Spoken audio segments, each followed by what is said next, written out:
Hello, everybody. Welcome, welcome, welcome. Hi, Nafla. Hi, Oshani. Hi, Ananda. Hi, Gayatri. TM, Prasita, Zaina. So we're going to have a few more people rocking in. I'm just going to ask Maidini to keep an eye on the chat. Okay. If y'all would like, you can switch your videos on so we get to see your beautiful faces. Okay. If you're not comfortable with it, that's okay. No problem. Maybe you guys could let me know in the chat how you're feeling today. Are you feeling a bit, I really want to listen to this talk, but I am feeling a little bit tired. It's the end of the day, it's 8 p.m., right? Or maybe it's the beginning of the day for some of you. So let me know in chat. How are you doing?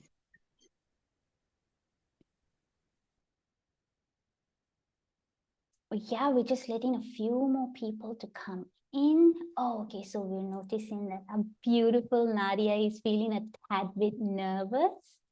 Hey, Harin. Hey, Kusala. Okay, so what we're going to do first is we're going to do then something called an energizer, and I invite all of you to be part of it. Okay, I'm going to play some music right now, and we're going to go a little bit crazy. Okay. While we play, I want all of you to get up wherever you're at.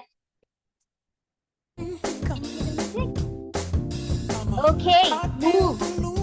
Left, right, left, right. Let's get up. Let's have, we've got an amazing talk coming up. Thank you, Nadia. Thank you for being here. Clap along if you feel like happiness is the truth. Clap along. That's okay. You know what happiness is. Clap along if you feel like that's what you want to do. And out your mouth. Here come bad news talking this and that. Well, give me all you got and don't hold it back. Well, I should probably warn you, right I'll be just fine. Your left arm all the way up. Stretch. No offense to you, don't waste your time. Here's why. Because I'm happy. Get into your groove. If you feel like a room without a roof. Your best energy forward for this along if you feel like happiness is the truth. Because I'm happy. Clap along if you know what happiness is to you. Because I'm happy. Clap along if you feel like that's what you want to do.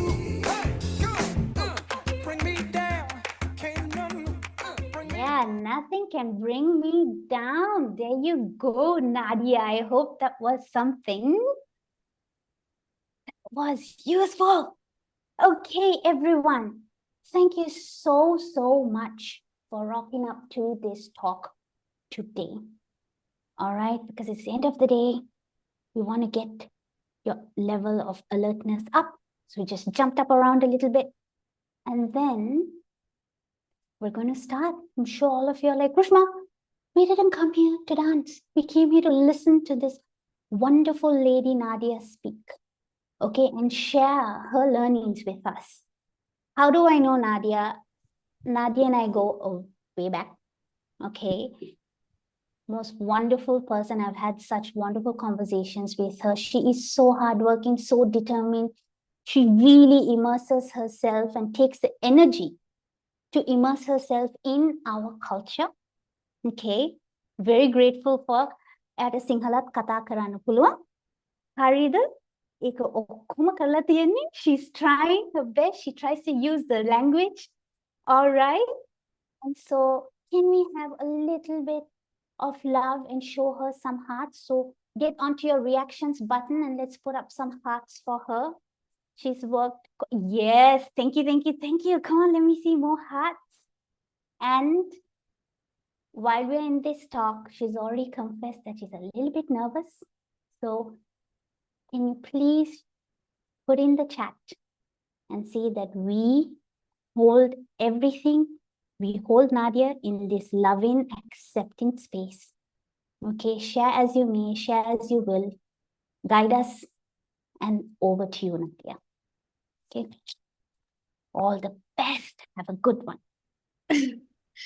Thank you so much, Rishma. Thank you for inviting me to speak today. Thank you to everyone who's joined. I'm, to be honest, a little bit overwhelmed to see so many names on the screen and faces as well, because I don't think I've ever given a Zoom talk that, like, not even my classes that I've lectured in had that many students show up. So this is very exciting. Thank you so much for joining today. Yeah, I think I might maybe start with a little bit of an introduction even before I put the slides up. And Rishma, yeah, we do go back 13 years since I first met you. But you know, the praise actually just makes me more nervous, because then I feel like it's setting a bar.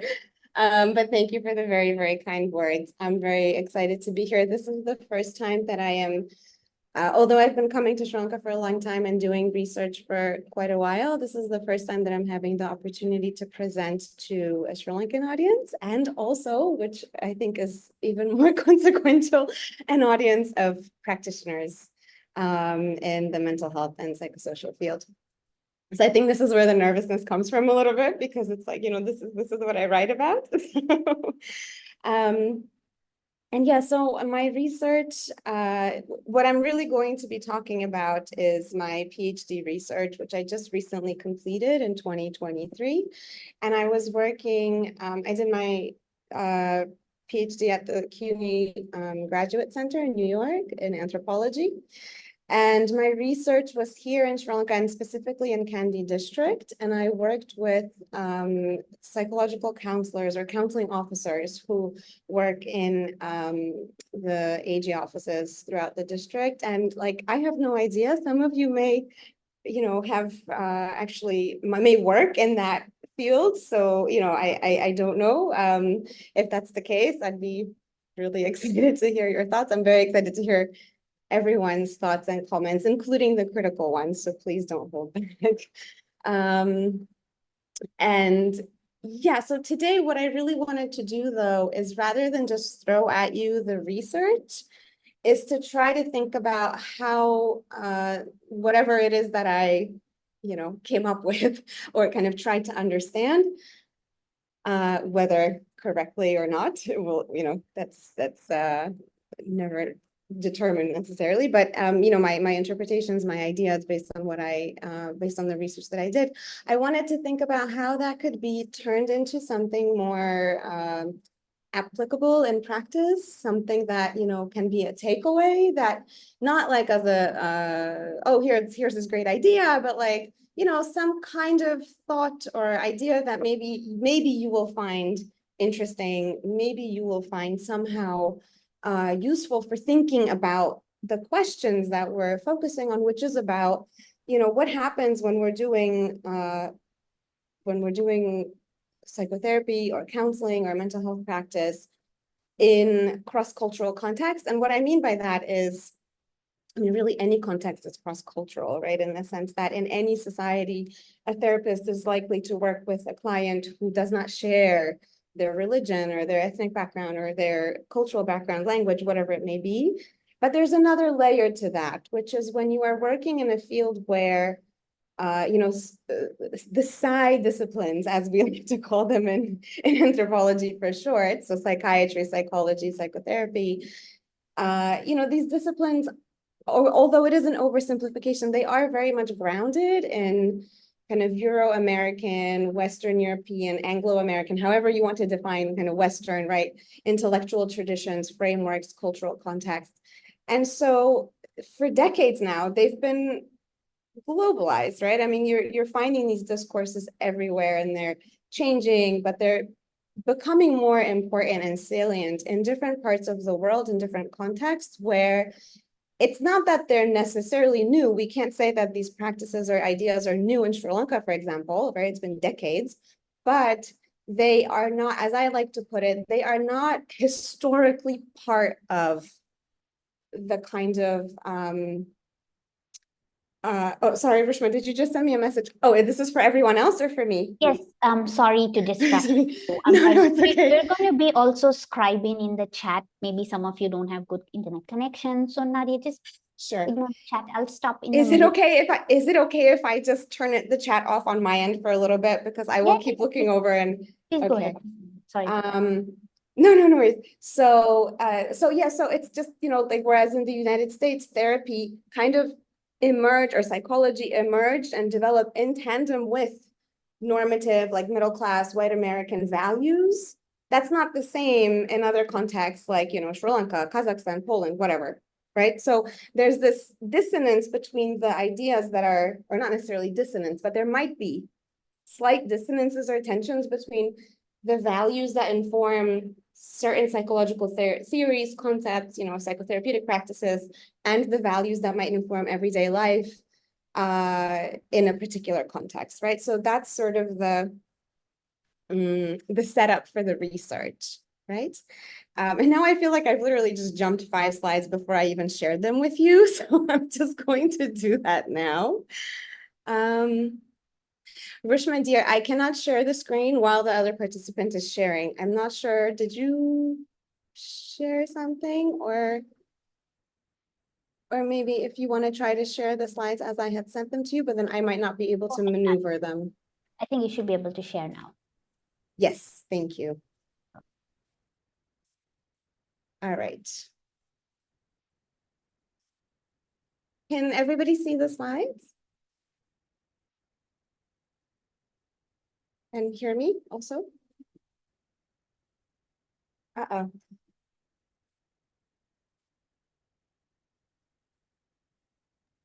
Rishma, are you talking? I can't see No, you. we're getting yeses. We're getting Can yeses. you? And go ahead. Can I you? can. Okay, thank you. I thought the sound went off because I couldn't see or hear anything. Thank you. Okay. Okay, so everyone's okay with the slides. Everyone can see and hear. Yes. Perfect. Great. Okay. Right. So I gave you the context for the. Oh, no, I'm sorry. I need to keep it like this. I gave you the context for the research. I will get into the details of the kinds of questions I was asking. So this was the title that Rishma and I came up with because we had a long discussion. Here's just a little roadmap for the presentation. So first, I would like to give you a little bit of background. Then I will actually try to introduce or describe 2 ethnographic examples from my encounters in Kandy. This is tricky. It makes me a little bit nervous because, again, as I mentioned, like, I know that none of the interlocutors I worked with are here because I would have known about it, but others in the room might actually also have worked in the government sector, for example. So this might be, maybe like feeling like it's about someone or about you. So that also always makes it tricky for anthropologists. But I'll try my best to bring out the nuance of these examples in a relatively short presentation. And this brings me to the point I really wanted to make before I started to talk about the globalization of psychotherapy, is that I was thinking about how anthropological theories of culture maybe are not usually part of kind of popular discourses or even social scientific discourses about culture. And I apologize, I have no idea what anyone's background is. So you may have, studied this, and I'm really sorry if it's something that, is not a new insight, like it's stuff that but I just thought it might be, just in case, it might be interesting to introduce these more specific and technical understandings of culture that I have found helpful in my research as an anthropologist. And then I will talk about textures of care, which is this key sort of framework and concept that I use in my dissertation. And the idea is, my hope is that this might be something that can be a concept that can be useful in thinking about precisely those potential dissonances, tensions, moments where we feel like, what is going on? This doesn't feel like the counseling that's in the textbook, or this doesn't feel like the counseling, that is sort of represented as counseling in dominant discourses, right? As we had mentioned, a lot of this knowledge, is authoritative knowledge, is still kind of coming from Western institutions and organizations and bodies. So that's my kind of hope, that we can use this concept in some helpful way. And then thinking about the implications and how this might help us understand expertise differently, which I think is quite important in settings where professionalization and institutionalization is ongoing, right? And then just some concluding thoughts, and then hopefully, your questions and comments. Rishma, I'm sorry, technical thing. I really want to be able to see the rest of my screen as well as the slides, because I have bits to read as well. If So, I do it like this yeah, isn't gonna, okay, that's not gonna work. I'm sorry. Maybe this would work. And then when I do this, do you all see the PowerPoint, like, menu and all that stuff? yes, Okay, Rushma, then in that case, would you mind sharing the slides on my behalf? And I'll just maybe sure, tell you when to go to the next one, because I won't be able to see the text that I also wanted to be able to read from. sure. I'll Maybe, stop sharing in that case. sure. Maybe you could have your support on that. Okay, thank you so much. Or, All or right. I'll keep the slide up for a minute so everyone can take a look at what the research methods were, or the stuff that I actually, the kind of data collection approaches that I had and the types of people that I talked to. Mhm. You let me know, Vrishma, when you're ready. Yeah, you can continue presenting, and then I think Medini will just Okay, override slide share. okay. Someone in the chat has suggested presenter view. Let me Use see. presenter. So see, the thing is, then I see the slides, but I have actually a separate Word document I'm going to have to read from. That's the issue I'm having. That's okay. Right? We're all Okay. working together, and this is a wonderful group. Thank you for the suggestions. You just continue presenting, and Okay, so I'll when you're just, ready, we'll, okay. yes, Okay, so you let me know when you're ready to give the slide, to show the slides. yeah. Share only the presentation window. Let's try this, Rishma, real quick. Thank you for the suggestions. Let me see how to do this. I'm sorry, give me 1 second. Oh, I see. If I put it into, okay, Got it? I think, sorry, not quite yet. Nope. There you go. Okay, and then Click share. share. And now the Zoom thing disappeared. I'm really sorry to everyone. Are you Where's using the Zoom? a MacBook, Nadia? I am, and I'm just, okay. No, this is all me, Rishma. This isn't the computer. This is just, okay, here, and I just don't know why I can't see the Zoom Go bar so ahead. that I can then share. I'm trying to share it. You When know, I click, Medini is ready to share the slides if you want to oh, go. okay, Yeah, then please, it's if we ready. could just do that. Yes, okay. So I'm not sharing my screen, so I think you can go ahead and share. Sure. Thank you. Beautiful. Wonderful. Thank you very much. I will then, yes, now I can minimize my screen and see the other things I have in front of me. Okay, so Rishma, this is a little clunky, but I will just ask you if you could, or It's okay. Nothing's yeah. clunky. It is what it is. We're happy to Thanks. help. It is what it Okay, is. all righty. So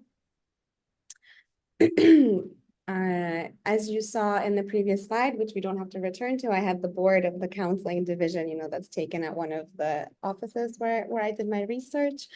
And here, I'm not going to go through this in detail because, you'll be able to see the slides later and take a look, but these are all the sort of elements of the research. I was in Sri Lanka from 2018 to 2020, and I worked with a group of really wonderful counselors from Kandy district who, they just basically kind of allowed me to be part of their group and attend awareness programs that they were doing in communities. I just sat around in offices. I interviewed them endlessly and asked, just really nonsensical questions sometimes.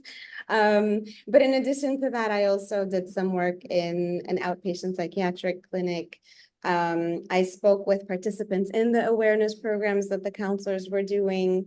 I attended peer supervision and progress meetings. And then I think the key thing, and one of the disclaimers that I wanted to make, is about the ethics of the research. So as you can imagine, this is a very tricky territory. As practitioners, I think that this is something that will be on your radar. I'm happy to answer any questions that you have. I will maybe preface a little bit that although I didn't observe counseling sessions, except for 2 occasions, with the client's consent and towards the end of my field work, when I was working with one counselor very, very closely, and we had developed a very, just a relationship of trust. She trusted me, I trusted her. I knew that she would not put a client in a situation that would compromise the session or make the client uncomfortable. And so, I was able to observe 1 session with her. And then I was able to observe some sessions. And one of the examples I will give you is from that kind of scenario at a outpatient psychiatric clinic where, as you probably know, again, I apologize, I'm speaking with no knowledge of everyone's professional experience and background. So I don't want to make any assumptions, but I do assume that you have been in these contexts and you know this stuff better than me. So in psychiatric clinics, counselors are sometimes also working in these hospital settings. And then it's very common for the doctor, kind of in the same room, or sometimes stepping out into another room, to send a patient to the counselor, to talk to the counselor, to get some additional support. And often this is kind of like an introduction, and the client is asked to come back for sessions at the office. So these encounters are obviously different than the kinds of sessions that counselors would do in their office setting. But my aim was, I wasn't really interested in the kind of, not that I wasn't interested, but I was trying not to emphasize the client's kind of, narrative and personal kind of experiences. I was trying to focus more on how the counselor was responding to that, right? To try to get an understanding. And finally, another kind of gray area ethically was field visits, which I did attend. And I was really guiding a lot of my ethical decisions on what the counselors were doing, what they were comfortable with, how they advised me in these kinds of situations. I also collected a lot of case narratives, and these were anonymized. And one of the things I worried about this as well, but one of the things that was helpful is that I did work with the counselors across the entire district. So even cases that were, for example, I asked the counselors about their most memorable case, and those cases might have been quite specific, but with, often this would be a case that happened a very long time ago and maybe in a division that the counselor worked in previously. And so basically there was very little possibility of information kind of, becoming disclosed because of these kind of the geographic spread, I guess, of the research. So that was, my hope is that that was one of the safeguards. Anyway, I'm happy to answer further questions about this very important point. Rishma, can we go to the next slide, please? No problem. Okay, so I don't want to spend too much time on this, but just initial research questions that I came in with. How is psychological counseling being implemented as a public health resource across socioeconomic and cultural differences? How are social and economic dimensions of distress are addressed or not in mental health interventions, and to what effect? And how does the therapeutic discourse shape understandings of distress and healing in the context where psychotherapy, again, has not historically been part of local infrastructures of healing? Lots of assumptions in my questions, which very quickly went out the door when I started doing the field work.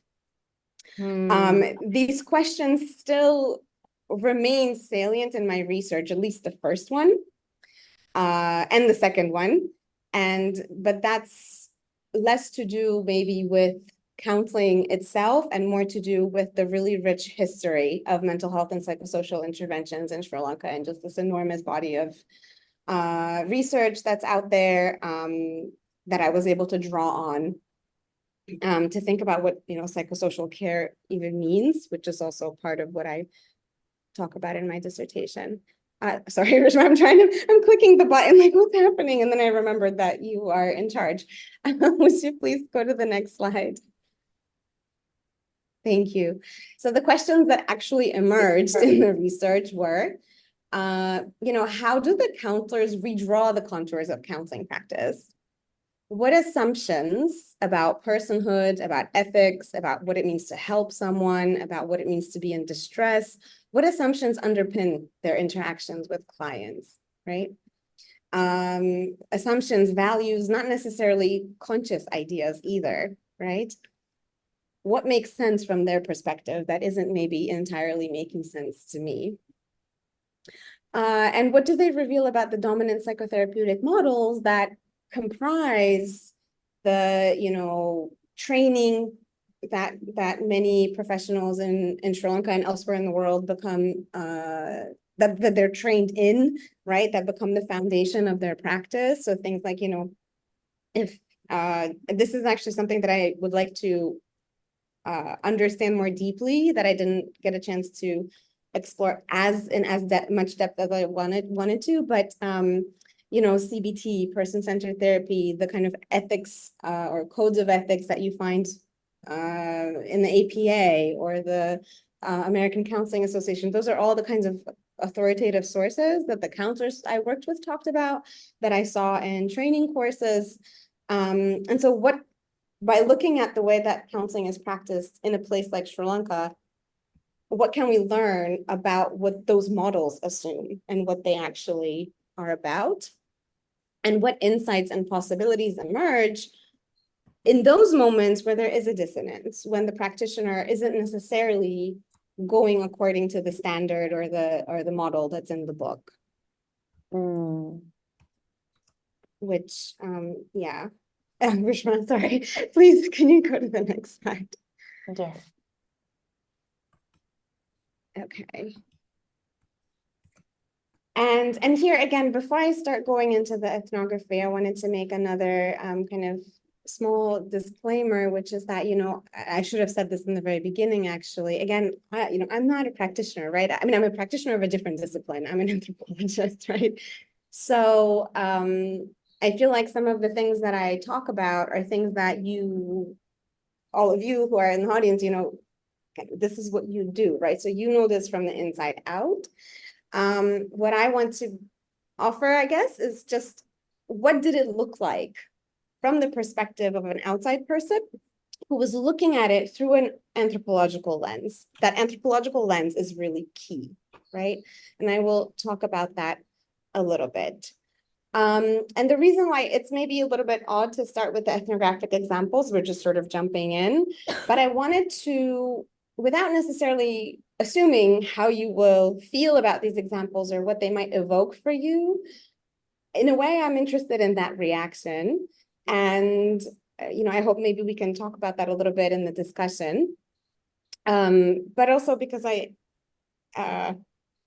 yeah, I think these examples will maybe help me make the point about what it means to look at culture in these sorts of situations, to try to tease it apart a little bit more, to try to make it a little bit more subtle, you know, in how we understand it. So here, I just have a very brief, I hope it's all right, you don't mind that I just read a little bit. Yeah, it's again, it's tricky at presenting ethnographic cases, like examples, because they're usually really detailed when we write, and then it's hard to capture the nuance, but I just thought I would read a little bit. So this is an encounter that I observed at a in a hospital setting with a counselor who was speaking to a young woman who was, you know, dealing with really intense heartbreak. She was just heartbroken. You know, she had a relationship that that didn't work out. And is it okay if I read, Rishma? I feel like this might be a little bit unorthodox in this setting, but very common for anthropologists to That's do. okay. Go Please ahead. bear with me. I hope this is okay. Okay, so this is actually from an article that I hope will be published soon, and then I'll be very happy to share it. So this young woman has seen the doctor, and the doctor sent her over to the counselor, Jayanti, who's the names are, of course, all completely changed. So while the young woman spoke about her experience and what she's going through, I was really observing how the counselor was reacting to her. So I have some of these details. I'll just start. So while the young woman spoke, Jayanti leaned in closely and listened attentively, maintaining steady eye contact. She did not interrupt. She also did not ask any further questions. As soon as the client's last words settled into silence, Jayanti began to speak. In the course of the girl was also with her mother, but the mother was asked to leave the room while the daughter and the counselor were speaking. So in the course of the mother's and daughter's stories, we learned that the young woman is heartbroken after the breakup of a serious relationship. Responding to the client, Jayanti spoke in a soothing tone of voice that seemed intended to comfort, but also in some ways to convince. It's a good thing the relationship ended. You got to know now what kind of a person he is. This is better than if the relationship continued and you married him. Now, and this is a verbatim quote, you got experience. Then in the future, you will meet someone good, unquote. And I apologize, I'm too nervous to read this in Holobez, so just please forgive me. She then asked rhetorically, don't you think it's a good thing? To which the client responded simply, yes. Jayanti continued, you sincerely, I'm not sure if that's the best translation, but let's just stick with it, loved someone. You cannot forget him at once. You have to let go little by little. We are here to help you. After reiterating this a few times, she instructed the young woman that next time she feels the need to contact her her ex-boyfriend, she should write the message down in a notebook instead of texting him. Then show the notebook to Jayanti when she comes for the next session. So this is excerpt 1.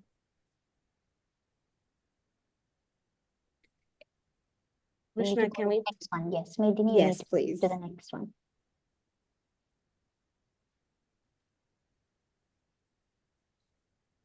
Okay, and then this is another example that I wanted to bring up that is also in the article. And what I want to highlight here is that, the translations are, of course, problematic, right? Ideally, and I just realized I should have included the full Simhala quote for everyone who is, who speaks Sinhala and reads it as well. But I was really paying attention to how the counselors are speaking about their cases and to their counselors. And there were certain phrases, there were certain ideas that seemed to resonate a lot with other everyday discourses and situations. And those were the points where I felt like there is some specificity to how they're framing certain situations. I now move on to a second example. This is from another counselor who I'll call Rooney. And this case is actually, again, I anticipate, I don't know how you will feel, but I anticipate that this case might raise eyebrows or maybe makes some people in the audience uncomfortable. I apologize for that, but I'll just go ahead and read. So this was and Rebecca was my friend and research assistant who helped me out because, at the time that I started the research, my Simhala was really terrible. And now it's still pretty bad, but it's better than before. But I just needed someone to really help me. So I always talk about we because it was me and Rebecca, who is also a psychology graduate from Peradeniya University. So we met for our first interview in Rubini's counseling room in the government office where she happened to work. She had been a counselor for over 8 years, and prior to working in the government sector, she had experience in the NGO sector as well. And I asked her a question that we posed to all of the counselors, which is, could you share with us your most memorable case? And she, thought for a little bit, and then she said that she will share a very old case, but one that she had been particularly affected by, in her words, that she felt. Then in a case, a gak. And so in this, this is not what I observed. This is a case that a counselor recounted to me, right? So we have to keep that narrative aspect in mind as well. We don't actually know what happened or really what it felt like and looked like, but we just know how the practitioner that I was interviewing at this moment spoke about it. Sorry. Okay. So in this case, a father of a teenage boy came to talk to her about his son's behavior. The boy was lashing out at home. He was, just cursing. He was destroying household objects. He was clearly in distress and also experiencing what appeared as severe anger. And this was a family that was relatively well off and kind of respected in their community. So they were very, distressed by this behavior on many levels, right? Including how it's affecting their relationships with others in the community and in their family. And the father was not sure whether the boy would agree to meet the counselor, but he eventually came. And Ruini really focused on describing how she tried to develop a relationship of trust and rapport with this boy. And during the first session, he did not speak to her at all. But he did come back for a second time.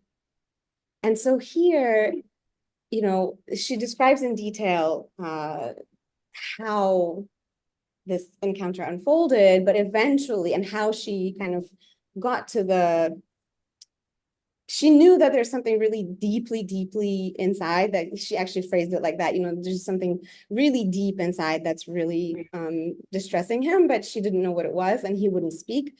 Eventually, he offered more and more clues and finally disclosed to her that he had been sexually abused as a child. Mm-hmm.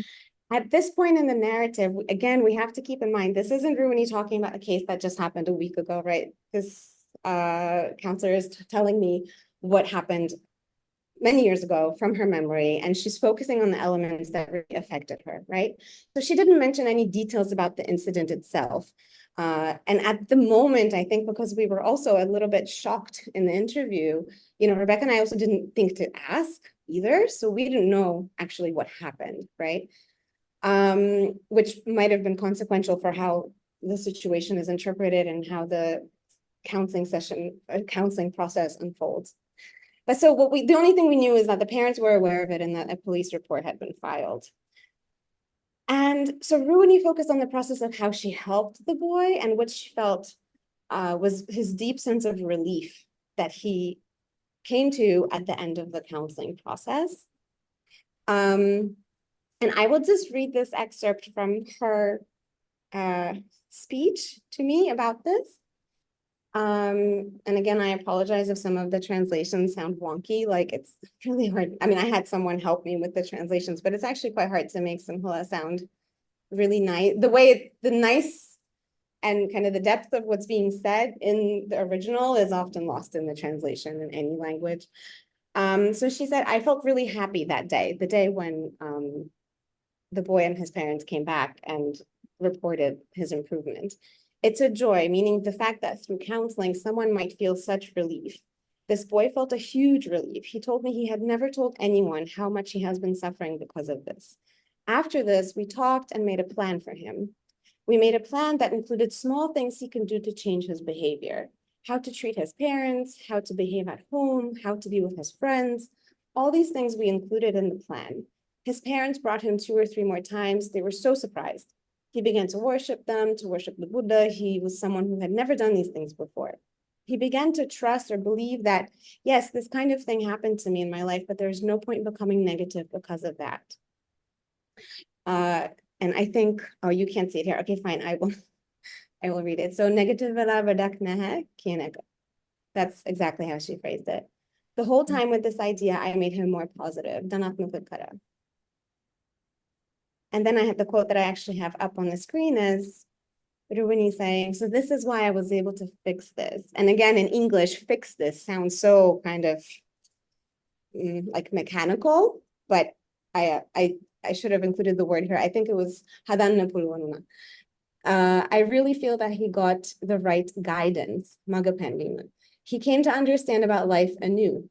There's no point hating my parents. There's no point hating anyone. He came to the understanding that he should behave well. And the implication was that this is what would help him feel better and come out of this extremely distressing kind of state of mind and situation. Okay. Rushma, could we go to the next slide? And could you also just tell me how I'm doing on time? Because I feel like I've been talking for a really long time and there's still much more to go. Okay, so we've got 40 minutes to go.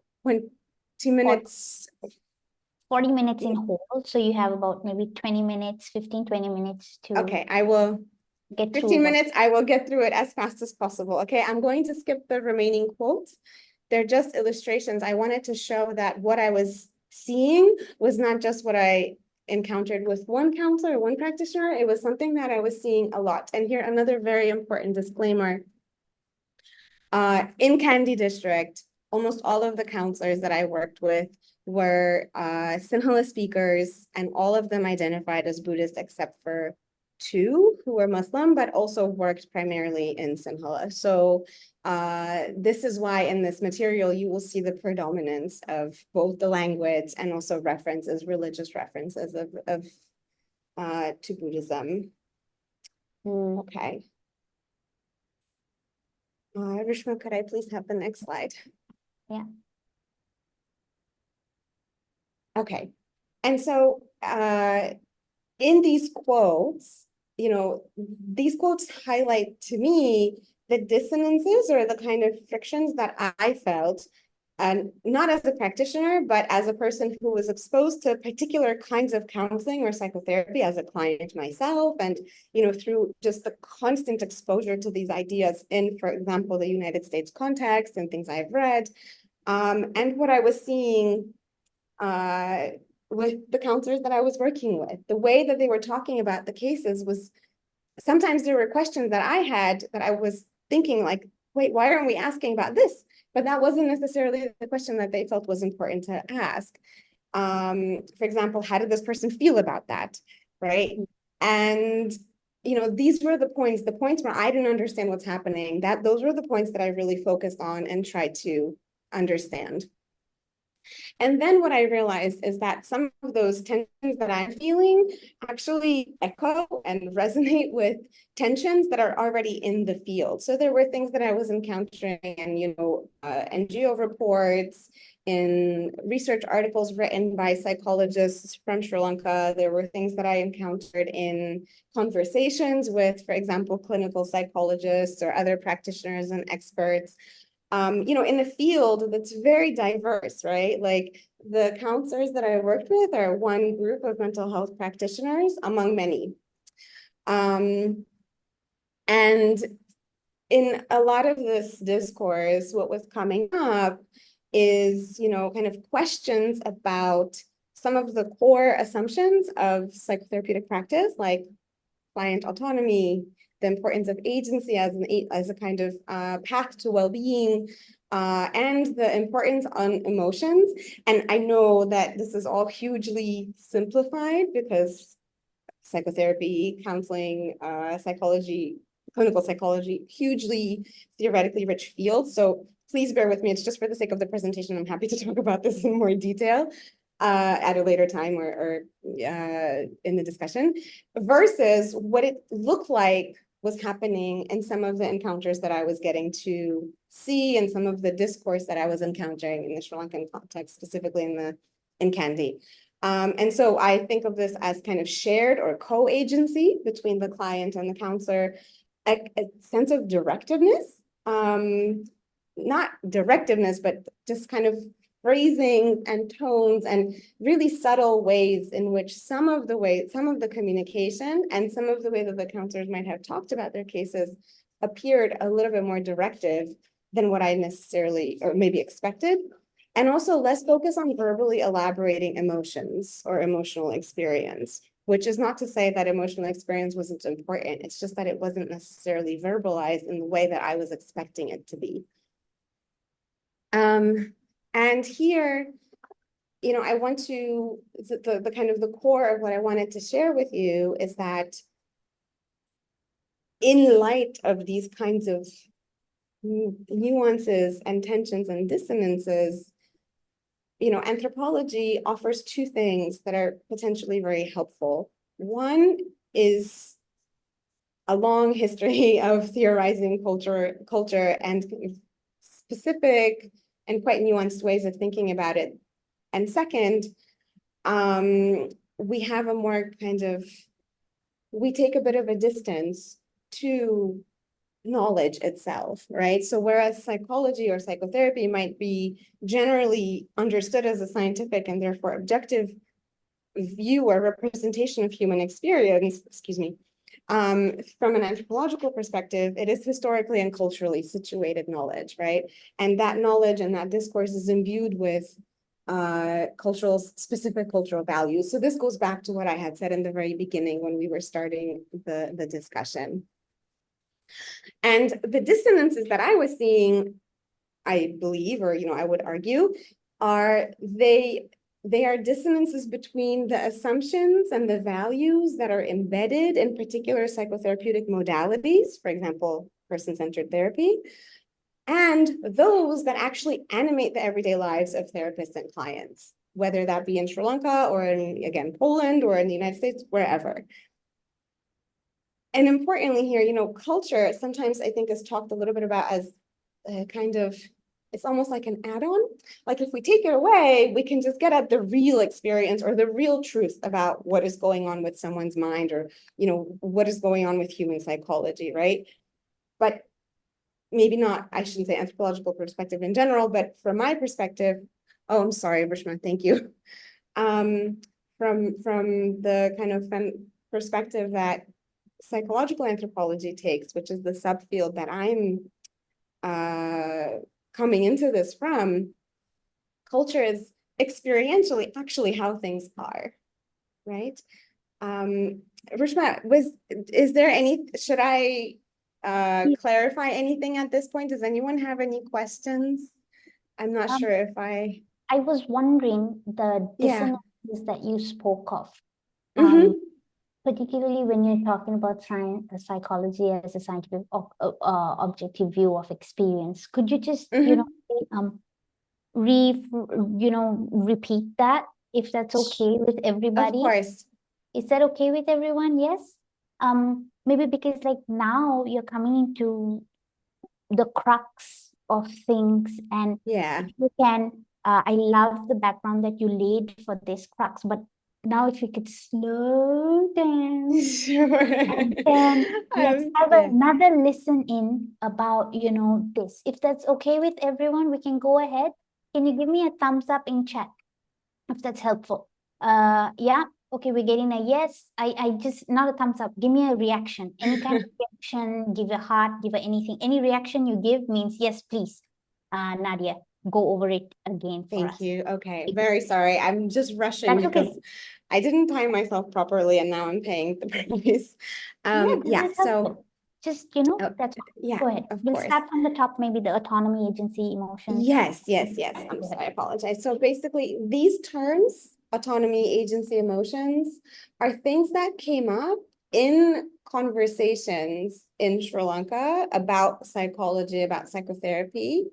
They came up and simultaneously, they came up in my research into psychotherapy as important concepts that define kind of normative ways of doing counseling and particular forms of counseling, right? So usually like in the Sri Lankan context, often person-centered counseling is kind of like some of the assumptions of that modality form the backbone of like general kind of assumptions and values of counseling, right? So for example, the idea of a non-judgmental stance towards a client, the idea of empathy, the idea of attentive listening, um, and autonomy and agency were the concepts or the ideas that in my kind of how to say, okay, let me just come back. as I was seeing certain things that I couldn't make sense of with my schemas or with my ideas of what counseling should be like, I was encountering similar questions among certain professionals or certain practitioners in the Sri Lankan context as well, right? So then I was like, okay, it's not just me. This is actually something to explore. And some of these questions and some of these tensions were about things like agency and autonomy, in the sense that, for example, a more directive stance towards a client, does that violate the client's autonomy? Does it undermine their sense of agency? This kind of sense that sometimes practitioners, and not necessarily just the counselors that I worked with, but various kinds of practitioners, might be more likely to try to offer solutions to a client in a way that maybe felt like it's not aligning exactly with the expectation of what a counselor should do according to certain kind of authoritative standards laid out in, let's say, a textbook. Is that making sense?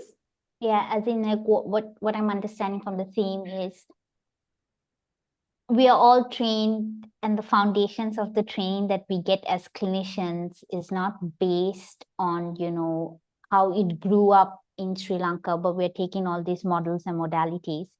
And like you said, those professional bodies that you have. And in fact, what you're just saying, we call it advice giving therapy. Okay. And I don't know how many of you on this call had this while you were in training or in practice. And if you noticed a doctor in one of the hospitals where you were training in, they gave advice, you go to your colleague and be like, oh, our advice giving therapy session ekak gaya. We are not supposed to advise, honey. Right. Exactly, Rishma. So this is the thing. Every single counseling lecture that I attended, there was, the first thing was counselors do not advise.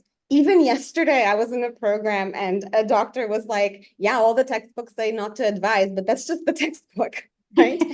But the point that I'm making here, and this is, thank you, Rishma, because your intervention actually really helps to clarify, I think. The point that I'm making is that and I think this is a point that most practitioners actually work with and know, but it's just not one that's necessarily part of the way that we present things, like, for example, in scholarly context.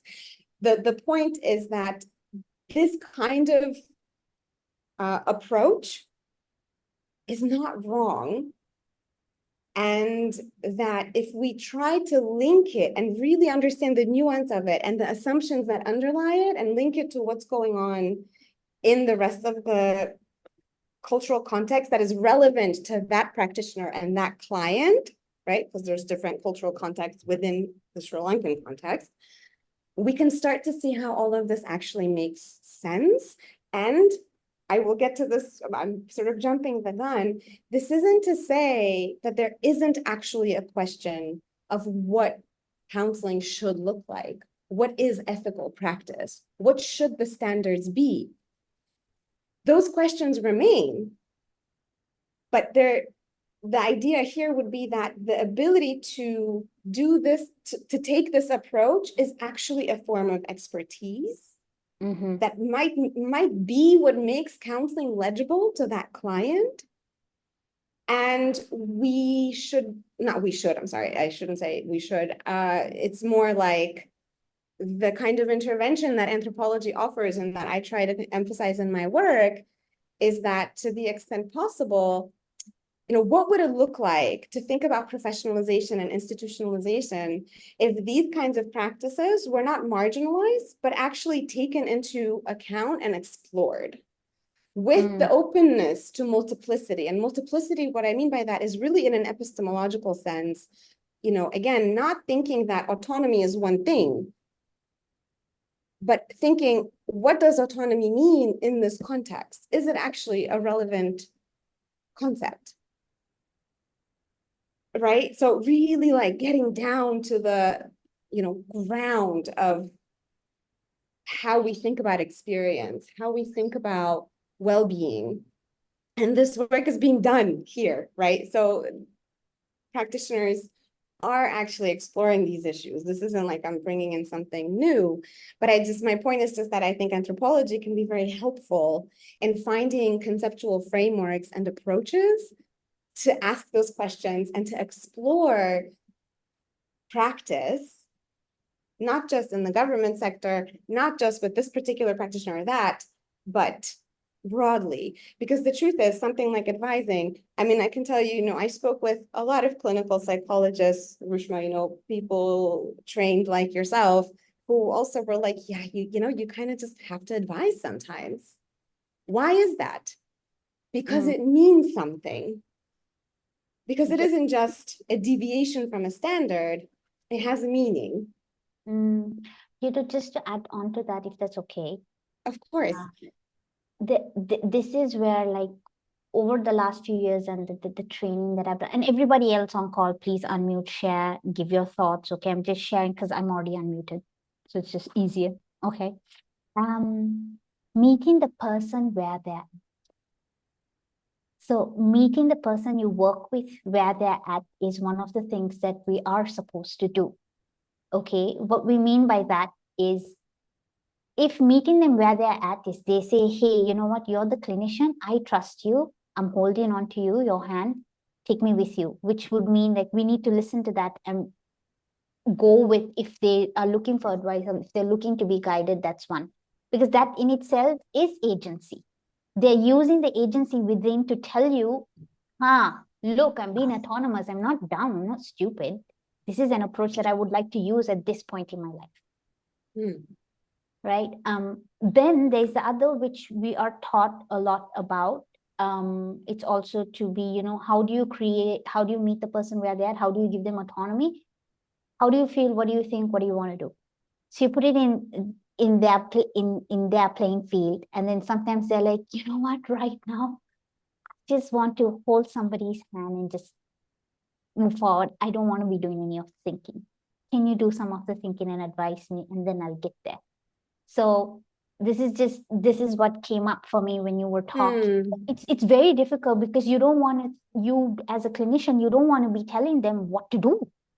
You want to be saying, hey, look, voila, chalo, take these options. You have this, decide, we want to be doing that where we feel that's how you're creating the autonomy and agency, and that this is the one-way track that we learned actually. I don't know if anybody else resonates with that, but this is what I noticed in my practice. And if you want to share thoughts, unmute, have a conversation with Nadia, please go ahead. All right. Okay. Continue, Nadia. Rishma, I'm actually wondering if I should maybe just run through the slides very quickly without elaborating much, and then just open the floor to discussion. And then maybe, if to the extent that anyone, I would really love to hear. I didn't get to present actually the thing that the crux. So maybe just 2 more slides very quickly, and then I don't know if anybody would be interested in having another conversation, but it's such a Go ahead. That's all right. Is someone No, not yet. Go ahead. Okay. Waiting till. So this slide, this is where I'm kind of what we've just talked about, right? It's about how what I observed was resonating with some of the concerns about professionalization and institutionalization that were happening in conversations among practitioners that I was meeting and whose work I was reading. And the point that's important here is that, this professionalization, for example, or the building up of a discipline in a particular context is nested in global hierarchies of knowledge, right? Like, there's like, it's politics of knowledge making. Whose ethics, whose standards, whose concepts, whose models are we drawing on, and why, right? So this is something that, again, anthropology brings in, and that, of course, practitioners in contexts like Sri Lanka also bring in, right? Because again, a lot of what I wrote about was inspired by work that had been written about mental health and psychosocial care, particularly in the context of the war and the tsunami, right? A lot of those critiques that actually ended up influencing psychosocial, mental health, psychosocial discourse globally. Okay, next slide, please.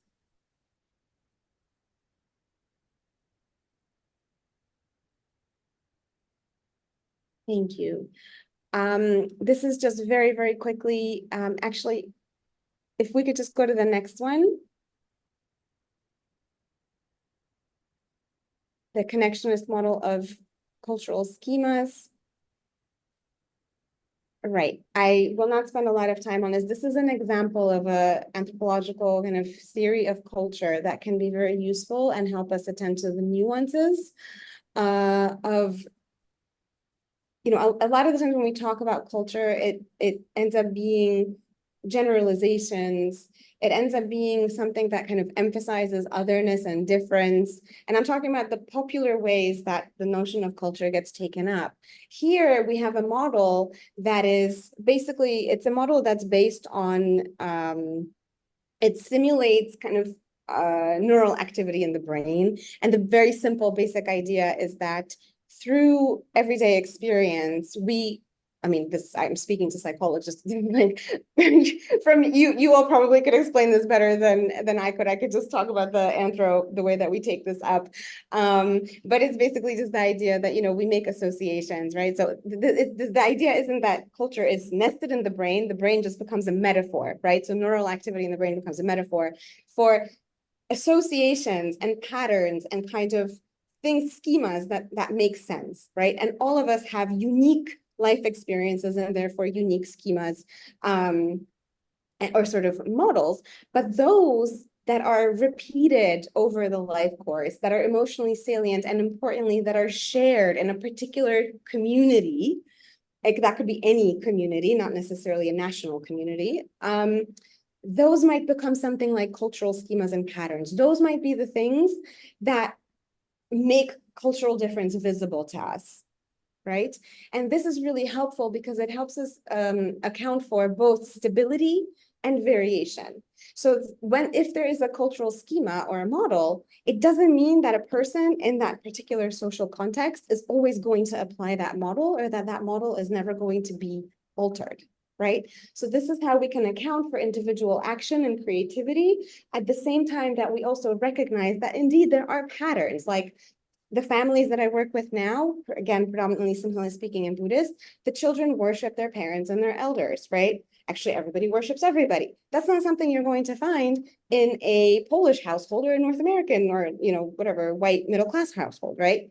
That's some kind of pattern. It has a meaning. There's a reason behind it, and so on and so forth. It doesn't mean, though, that every family or every child will do it or that it will mean the same thing to them, right? Okay, can we go to the next slide, please? I'm looking at the clock here just very, very quickly. So I offer this just as an example, something that's, potentially useful for how we think about, just to link it back to the counseling practice. If we see something like a more directive approach, that might be connected to some set of assumptions or cultural values, but it doesn't mean that it's going to always be a part of that practice, right? This is what there's this huge heterogeneity and also improvisation and creativity in everyday practice. Textures of care is this concept that I actually take from another anthropologist, Veena Das.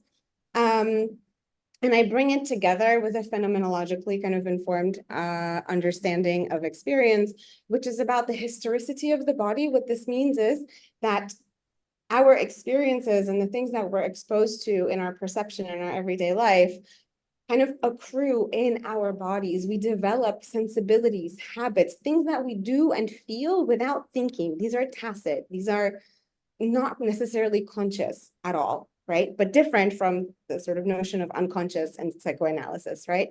Things that are consequential for how we act in the world, but not necessarily that we're fully aware of, right? And I also connect this with the notion of ordinary ethics, which is another stream within anthropology that looks at how, ethics is not necessarily about conscious reflection on your action, like in a religious context, for example. It's again about social interaction, about shared criteria that people might have in a given social context, about what it means to be a good person, what it is to act, in a way that is right or good versus not, right? And so my argument, to put it very simply, is that the things that we might observe, such as something like, we'll just use this example of a more directive tone with a client. that I would call a texture of care. It gives that encounter a particular feeling or quality, right? That texture is informed by the values, ideas, schemas, kind of, experiences that are shared in that particular cultural context. So if we go back to the example of Jayanti and her client, her way of speaking to her client, although to me, and I suspect if you take a therapist from like New York who's never been to Sri Lanka, they might be like, wait, what? Right? That's because our or my or this person's hypothetical person's sensibilities, assumptions, values just are different. And we don't recognize that texture, right? We're puzzled. So that's kind of what I'm trying to capture. This just nuance of how these interactions feel and what that means, and how my point is that we can try to trace some of those textures to particular elements of the social and cultural context. And Rishma, please, just one more minute. If we go to the next slide, I can make sense of this. And actually, not the next slide, the one, yes, this slide, and then the next one, please. Oh, The one after what's that, the, probably. what's Not the the one with the next one? picture, the one that says Echoes of Buddhist Ethics. Right. Okay. Go to that one first, and then we come back to the previous one. Is it? Yes. No. You can skip to the next one, please. Okay. Yes. So I won't get into the details here, but basically in my analysis, what I tried to do is to take elements of the discourse that I was hearing among the practitioners I was working with. And so, for example, something like Magapanvima, Avabodaya, these were words that came up all the time. And they came up in particular ways, and they seemed to have very specific meanings. So I talked to people who knew a lot about the language and tried to trace some of the associations that those words have, and particularly with Buddhist ethics, right? And then you can come to certain, this isn't definitive knowledge, right? This is an interpretation. This might very well not be what it is, but it just seems to make sense, right? That this idea of more directive statements or more directive tone and guidance has a specific kind of set of assumptions. So for example, and here, unfortunately, I'm drawing on a Western historian of Buddhism. This is an area that I need to develop in my work further. But in the Theravada Buddhist tradition, there's an emphasis on awareness and moral discernment, right? And this awareness, and this is how I'm quoting, puts one in a position to reflect with insight on the proper course of action. But the person is not the sole locus of ethical action. Such action is a product of one's cultural and social context, including the wisdom of a cumulative religious tradition. There's more to this that I would love to get into, but the point is that there is a certain assumption about what such guidance means. You offer this to the person. And in fact, there's a quote that I have from another practitioner, which encapsulates this nicely, which is basically like, it's not up to me what they do with that guidance. I don't know. They might take it, but it might have some effect. It is shaping the context of that person. They are hearing this. They are exposed to these words and ideas, and that might change how they see their situation, how they actually act in the world. And this moral discernment is linked to well-being itself, because if you could see the right thing to do, then you can repair your relationships. Then you can, recognize maybe where you can change some things about how you are acting in the world that might have certain effects. You can let go of things that are painful, right? Letting go obviously also resonates with Buddhist philosophy. This is very truncated. I apologize. I can, if I given another opportunity, I can talk about this more. But basically, this is it.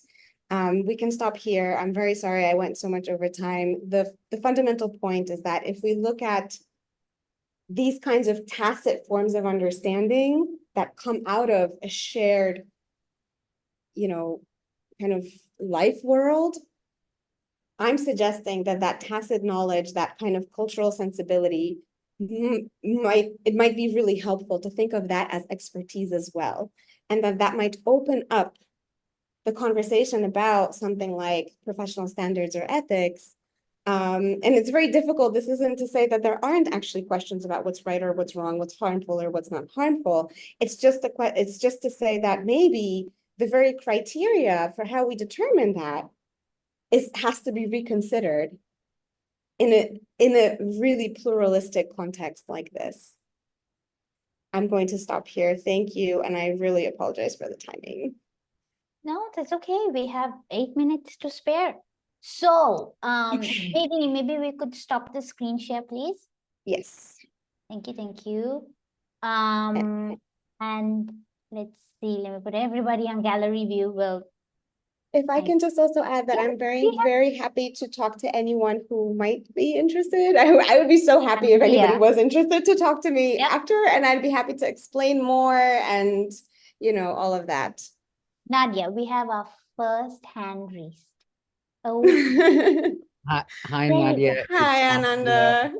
Hi. Yes, thank you Thanks for so much for coming. this. No, it's a pleasure, and thank you so much for the session. I think you've shared so many really interesting ideas with which to explore some of these. I think some questions which are very much at the heart and have been at the heart of kind of conversations of practitioners, of trainers, of people trying to do this kind of work in Sri Lanka for decades. So I think that it's a really, really helpful intervention, and I think there's a number of things that I'd actually love to talk about more. But I think maybe I'll just I try would and love to. limit it to a couple of things, Mm, just maybe to get the conversation going. mm, I think the question of maybe I could start with with a small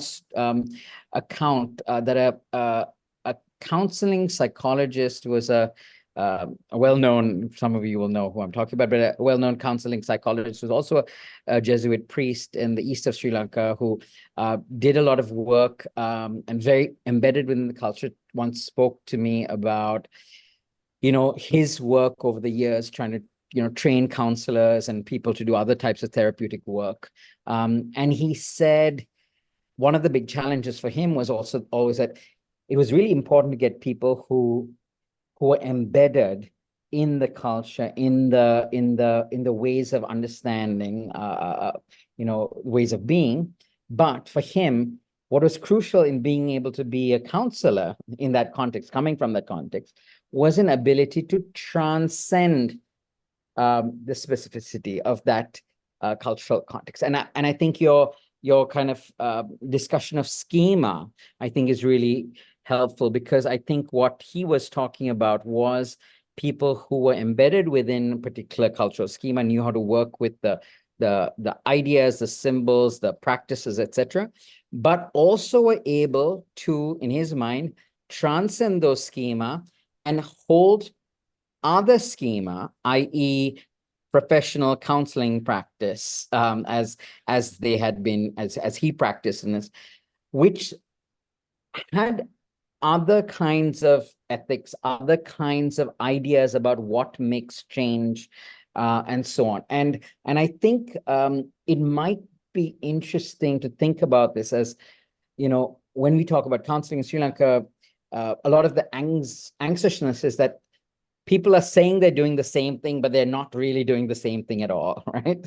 And of course the value judgments about this is right and this is wrong, but actually what you're describing is the fact that people are actually engaging in some very different activities. They happen to be called counseling, they are meant to help, but the assumptions about what your role is, and maybe even how change happens may be different. And I wonder if you could maybe tell us a little bit more about whether you were able to tease out something about, because in certain, every school of psychotherapeutic intervention has its own emphases and also understandings about causality, right? How does change happen? Where does the problem lie? What are we trying to change? And how does the thing I'm doing make that change happen, right? And I'm curious about whether the counselors you worked with were able to articulate that, and at what level of depth or specificity they were able to articulate that change the logic of their intervention, the underlying logic or the implicit processes, because I think that that may hold the key to the question of what am I doing here? Rishma, may I just reply? Ananda, thank you so much for your comments and question. This is a topic that I feel like I could just talk for like the next 6 hours to tell you, so many examples. And Rishma, is it okay if I just quickly answer, or are there more hands? Should I wait for another question? That was a wonderful question, about how does the change happen? Where does the problem? Were we able to, tease out the specificity? Of course, go ahead. I want to know. Okay, thank you. So Sorry, Ananda, I'm afraid I don't feel that I can fully answer the question in this short amount of time. I wanted to make one point that speaks a little bit to what you mentioned about this, holding of multiple schemas, for example. And I mean, that's very much the point that I'm trying to make, because when I was working with counselors in Kandy, right? So this is, again, just one group of counselors. This doesn't speak for all the counselors in the government sector in Sri Lanka, but what was very interesting to me is that, it wasn't just one way. The quotes that I shared, reflect a particular sensibility that emerged and that I highlight in my work because it touched on these differences. But there were also plenty of narratives and encounters that very much directly drew and quite, without a dissonance, drew on, like something like the P5 model, 5Ps model, or some, a particular understandings of depression and the causes behind it, right? So in what I observed, there were, I would say, multiple textures, but yes, multiple schemas at work. And the counselors, there's a sense of improvisation that I would like to highlight. It isn't that a cultural context determines what the counselors might do or how they might, for example, a counselor who's Buddhist won't necessarily always go to that kind of discourse of showing the way, right? With a different client, she might take up a different approach. But some of that, I think, yes, go ahead, Ananda. Sorry.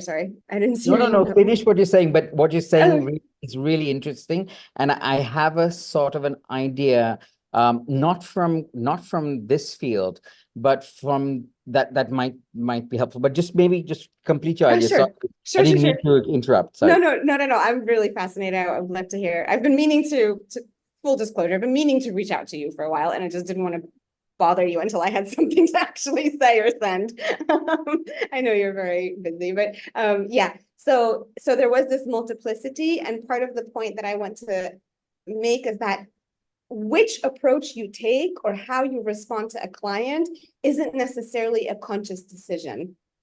That's what I'm trying to highlight with this notion of sensibility and kind of the phenomenological approach, that it just happens. You feel these things. This is what I mean by tacit knowledge. It's not conscious. You're interacting with that person, you're reading that person, you're hearing their tone of voice, you're also thinking about who they are, where they come from, and then you respond in particular ways. So that's one thing.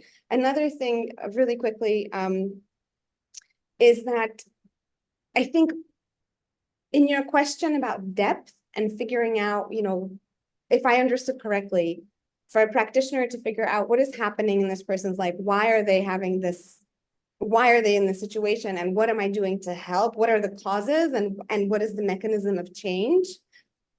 Yeah, I would, man, there's just so much I would like to say right now. There's so little time. I think one of the things I'm trying to question is the notion of depth itself. It's very interesting to me that you use that word, because I feel like that actually echoes or evokes a particular very, very fundamental assumption and across a lot of psychotherapeutic modalities, which is the importance of emotion and the importance of a person's history, like what conditioned the problem and how they emotionally responded to a situation. And the counseling is meant to, and not just person-centered approaches, but I think this is common across different modalities, exploring that individual experience more so maybe than the situation or the context that is kind of external to the person. I'm not doing a good job of explaining this, but I would love to share something that I've written about this at some point. And I would say that for the counselors, for the counselors that I worked with and that, for example, in like Jayanti or Rubini, whose cases I discussed, there is a logic and a certain understanding that I argue connects to, in their case, Buddhist ethics about how the external environment impacts the person's mind and their behavior. And that change might not necessarily lie in exploring the emotional dimensions. Very often the emotional dimensions were the thing that I wanted to talk about, but the counselors acknowledged it, knew what those dimensions of the problem are, but that wasn't what they focused on. I don't know if this really answers the question, but I just wanted to throw it out there that there was this very interesting nuance in how emotion did actually play a role in these encounters. Yeah, sorry, I don't think I answered it No, fully. that's okay. I think, please go ahead, Anand. I'm really sorry I caught your message late. Please reply, respond. Thanks. No. So just I'll try to be as brief as I can be. So, Ah. Nadia, thank you for that response. One thing that immediately came to mind as you were speaking about this was actually the parallels in relation to kind of pluralism of so plural health seeking, but also plural religious practice. Study of that in Sri Lanka. And maybe there's something to be said for thinking about this in terms of being a post-colonial, also globalized during colonial periods, Right. but also in post-colonial context, and the way in which people bring together and use different types of knowledge. So going back 20 years when I was looking in a slightly different life at a kind of health-seeking behavior, people didn't, English medicine, Chinese medicine, Sinhala medicine, Unani, it didn't matter. They were using it in this very flexible way, even though the underlying principles are completely different. And I think that I used a paper by someone, a medical anthropologist, who talked about the importance of knowing about not knowing. And his argument was that often at the bottom of health systems or healing systems, there's sometimes people make stuff up. They don't know about their disciplines in great detail, but they're trying to manage, and they use what they have in front of them. They do things they don't always know why, and goes back to this Tacit's, and maybe there is a lot to do with, what they're drawing from, a multiplicity of sources, and it doesn't necessarily come back to some sort of grand unified theory of how I work as a counselor. And I think the question around how people articulate it in terms of, let's say, different ethical traditions and anchor it in their kind of worlds of meaning is quite important as well, and love to talk about that another time. But thank you so much. I won't take any much more time, but really fascinating, and I hope we can continue this conversation, together with them. Yes, thank you so much. Thank you, Ananda. I have more to reply now, but I will save it. I will just expect an email very soon. There you have it, house. Ananda Dalapati gracing us and asking wonderful questions. Thank you so much. Anybody else? Do you have any more questions? I can take one question, and if you have more, put them down and I will send it over to Nadia and be like, please answer this. I need to send it over to these people. Okay, they've asked questions. Okay, Vayangana Silva, come on, let's have you speak. Okay, first of all, great presentation. I loved it. I love listening about the cultural context and everything because I've always been curious about that. So thank you for that. Great presentation. My question is, so you mentioned a few times like you're looking at this through an anthropological lens. I'm just curious, like, how is it different?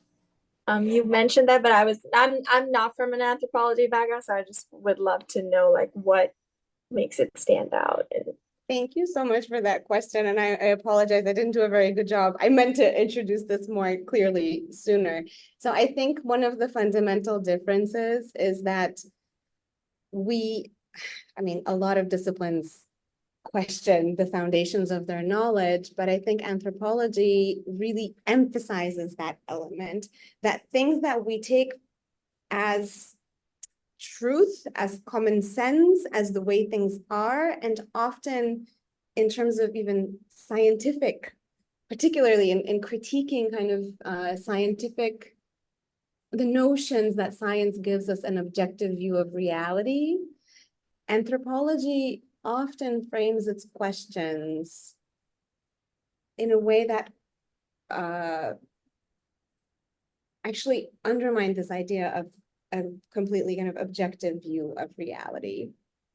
Right? That we can look at, so I'm trying to think of a good example here.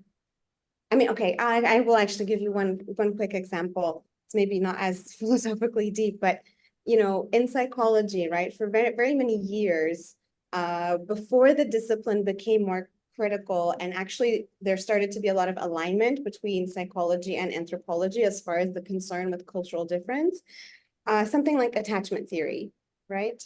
Every child needs secure attachment, but that secure attachment ideally will lead to a particular kind of autonomy, independence, individual autonomy, right? And when anthropologists began looking and analyzing attachment theory across cultures, it became very clear that autonomy is not necessarily a salient concept, and it is not necessarily the ultimate goal for child development. So our notion of what child development would look like universally just didn't apply when we looked at it cross-culturally. A lot of things applied, a lot of things did appear very much universal, but a lot of things, did not.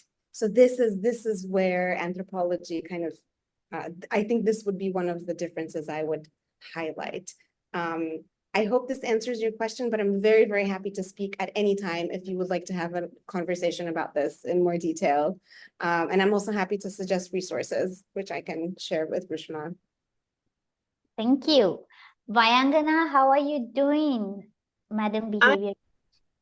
I'm good because I'm really curious about the cultural aspect because I'm in the field of behavior analysis and we're moving towards a more culturally inclusive because we've realized like what works in one culture does not work. So that's why I was like really curious.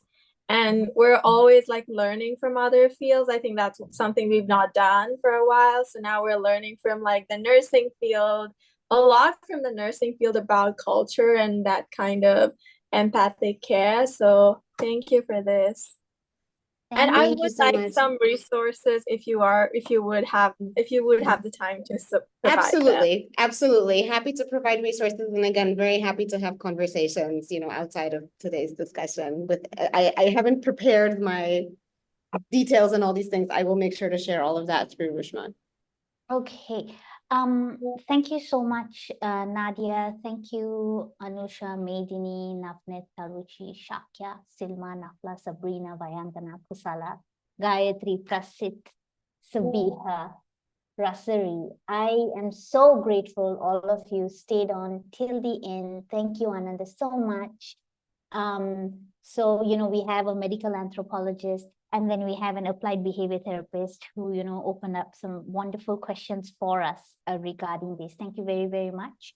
Now, do I have your permission to save this recording and share it with those of you attended? Yes. Are you asking me? Nadia and everybody else. Yes, of course. Okay. For me, yes, of course. Right. And I'm in- happy to share the slides as well, or you have the slides, Rishma, so please feel free Great. to share with the group. Give me a thumbs up if you're good with that. And if you're done, you are free to go enjoy your Friday evening. I'll just say, Rishma, thank you to everyone, and thank you for bearing with me with the very messy or lack of timing. I apologize, it was so rushed. And again, I will share my contact and would love to have more conversations with any of you who are interested. And also would love to learn about your work. Your body of work is amazing. I think it's a multiple talk series, not one thing in one No, hour. Rishma, I just need to be better organized. you. That's really what it is. So thank you, everybody. Thank you so much. Have a good one. Enjoy your weekend, and thank you.